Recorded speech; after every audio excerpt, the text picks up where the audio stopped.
بیلا اور سیلا دو شاہی دوست تھی۔ یہ دونوں کبھی بھی ایک دوسرے کا ساتھ نہیں چھوڑتی، کبھی ساتھ میں کتابیں پڑھتی تو کبھی باغیچے میں کھیلنے چلی جاتی۔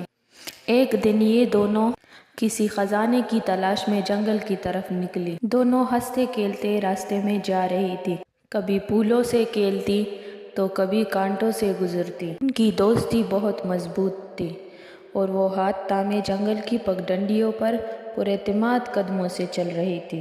جیسے ہی وہ دونوں جنگل کے درمیان میں پہنچ گئی، اچانک سے خاموشی اور سناٹا چھا گیا۔ ہر طرف اندھیرا ہی اندھیرا تھا۔ ان دونوں کو اب بہت زیادہ ڈر لگنے لگا۔ بیلا لرزتے ہوئے بولی، سیلا میری بہن، ہمیں ڈرنا نہیں ہے۔ ہم ایک دوسرے کے ساتھ ہیں اور ہماری یہی دوستی ہماری سب سے بڑی طاقت ہے۔ ان کے الفاظ ابھی مکمل بھی نہ ہوئے تھے کہ ایک خوف